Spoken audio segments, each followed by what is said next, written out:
баары талкуулап аткан элдик курултай деген эмне иш кылат, канча чыгым кетет, кимге пайда, кимге зыян? Азыр түшүндүрүп беребиз. Жаңы конституция быйыл 5 майда күчүнө кирди. Анда элдик курултай институту киргизилген. Баш мыйзамда курултай өкмөттүк чиновниктерди кызматтан алыш үчүн президентке сунуш бере алары, мыйзам чыгарууну демилгелей алары жана сотторду тандаган кеңешке өкүл киргизе алары көрсөтүлгөн. Андан башка эмне иш кылары, канча кишиден турары, жылына канча ирет чогулары азырынча документте көрсөтүлгөн эмес. Анын ишмердигин жөнгө сала турган мыйзам кабыл алына элек. Ошон үчүн бул уюм тууралуу түрдүү жоромолдор күч. Талкуулардан белгилүү болгондой, курултайды өлкө президенти чакырат. Жылына кеминде бир жолу. Ал эми делегаттардын саны тууралуу маалыматты Садыр Жапаров мурдараак ачыкка чыгарган. Менин эсебим боюнча 2000ден 3000 кишиге чейин экен. Эгер айылдардан ар бир айылдан ала турган болсок, ошондой болот экен. Булар чогулуп, бир эле жылда бир эле жолу чогула турган институт болот. Парламент турса, курултайдын эмне кереги бар? Бул дагы ушундай дублировать этип атпайбы бири-бирин деп? Андай болбойт. Эми президент айткан сандын орточо көрсөткүчүн алып, делегаттардын чыгымын эсептеп көрөлү. 2500 киши аймактардан чогулса, алардын айрымдарынын келип кетиш жол киреси 3-4 миң, айрымдарыныкы 500 сом болсун дейли. Орточо эсеп менен 2000 сомдон айланса, жол кирелерине жалпы жонунан 5 миллион сом кетет экен. Бир күндүк жатаканасы орточо 2000 сом болсо, дагы 5 миллион сом. Бир күндүк тамак ашы 1000 сомдон айланганда 2,5 миллион сомду түзөт. Жалпы келип кетиши жана бир күндүк иши үчүн 12 миллион 500 миң сом болот экен. Албетте, курултай бир эле күндө өтпөйт. 2010 жылы өткөрүлгөн курултай 2 күнгө созулган. Анда 750 эле делегат болчу. Бул ирет андан 3 эсе көп киши келсе, бир жолку курултай бир аптага чейин созулушу ыктымал. Андай болгон күндө албетте мейманкана жана тамак аш чыгымдары ошончо көбөйө берет. Андан тышкары курултайдын кагаз документтери, залдын арендасы, делегаттардын атрибуттары, мисалы күбөлүк, значок жана башкалар үчүн чыгым бар. Чыгымы көп деп парламент депутаттарынын саны 30га кыскартылды. Чыгымды азайталы деп мамлекеттик кызматкерлер 30%га чейин кыскартылганы жатат. Анткени бюджетте акча тартыш, кризис. Мындай шартта кошумча мамлекеттик органды түзүү зарылчылыгы бар беле? Когда 120 депутатов принимаем отчет правительства, уходит 3 дня на 120 депутатов. Потому что дается 2 минуты на вопрос-ответы. Представьте, если теперь 3000 депутатов Народного Курултая будет принимать отчет правительства, только на это уйдет 2 месяца. Потом отчет правительства парламента 1 месяц, Верховного суда 1 месяц и Генерального прокурора. Правовой хаос, правовой беспредел. Такой не может быть в цивилизованном обществе. Жогорку кеңеш мыйзам чыгаруучу жана өкүлчүлүктүү деген эки бийликти алып жүрөт да. Ошол мыйзам чыгаруу укугун калтырып парламентке, ал эми өкүлчүлүктүү деген дагы бир укугу бар, эл өкүлчүлүктүү деген. Ошону курултайга берип, анан аны сессияларга мындайча айтканда жылына бир жолу эле келип туруп, негизги чоң маселелерди карап, тарап кете турган, айлык албай турган, коомдук башталышта иштей турган, бюджетке оор келбей турган жолун издеп атсак, кээ бирөөлөр муну түшүнбөй дагы бизге каршы чыгып жүрүшөт. Мындайча айтканда, дагы 5-чи дөңгөлөк сыяктуу түшүнгөндөр болуп атат да. Курултай деген бул эмне?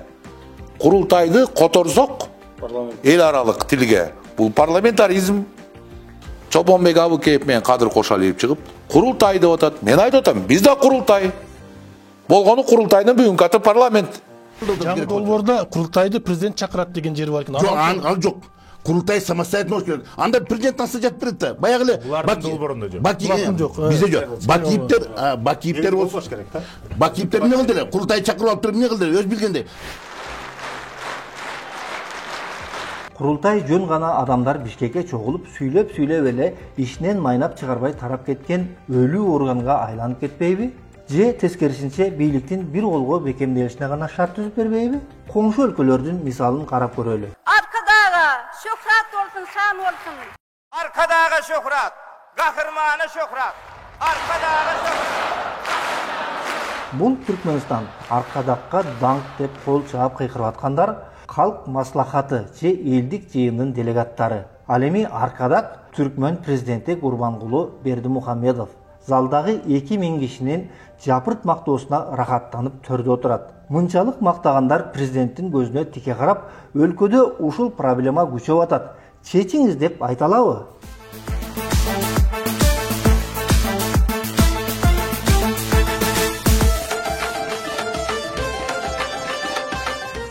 Считаю, что наш девиз «Вместе за сильную, процветающую Беларусь» Бул Беларус мамлекети 1996 жылы негизделген бүткүл Беларус элдик жыйыны мурдагы Совет доорундагы КПСС-тин съездин элестетет.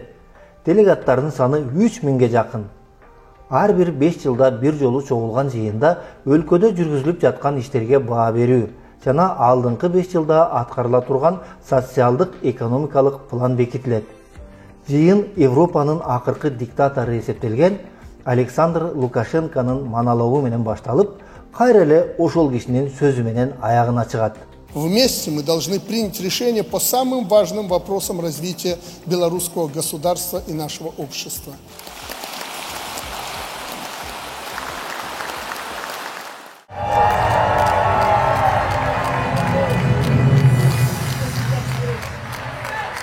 Ал эми бул Казакстан. Нурсултан Назарбаев президенттигинин алгачкы жылдары эле элдик ассамблея аттуу органды түзүп, өзү төрагалык кылып келди. Анын жардамы менен Казакстандагы биринчи күчтүү парламент таркатылган. Ассамблея ошол күндөн ушул күнгө чейин президенттин ыгынан чыкпаган топко айланды. Себеби 400 адамдан турган элдик ассамблеянын өкүлдөрү аймактардагы чакан ассамблеялардан туралат. Ал эми чакан элдик ассамблеянын мүчөлөрүн жергиликтүү бийлик сунуштайт. Жергиликтүү бийлик кайра эле өлкө башчысына көз каранды болуп атпайбы?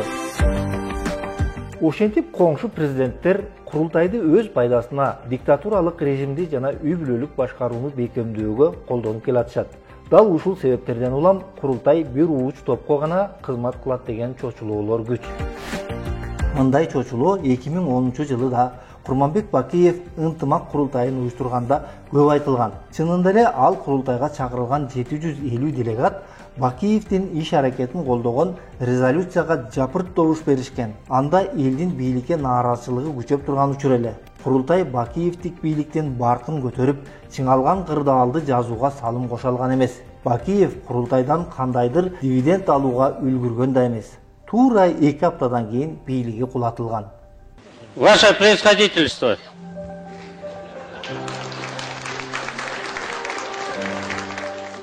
Жаңы баш мыйзамдын 7-чи беренесинде элдик курултай коомдук өкүлчүлүктүү жыйын. Ал кеңешүүчү, байкоочу өкүлчүлүк катары коомдун өнүгүү багыттары боюнча сунуштамаларды берет деп көрсөтүлгөн. Анда курултайга чыгым кетирип убара тартпай эле, азыр баарыбыз көнүп калгандай курултайды онлайн форматта, мисалы Zoom аркылуу өткөрсө неге болбосун? Сиздин оюңуз кандай? Комментарий жазыңыз.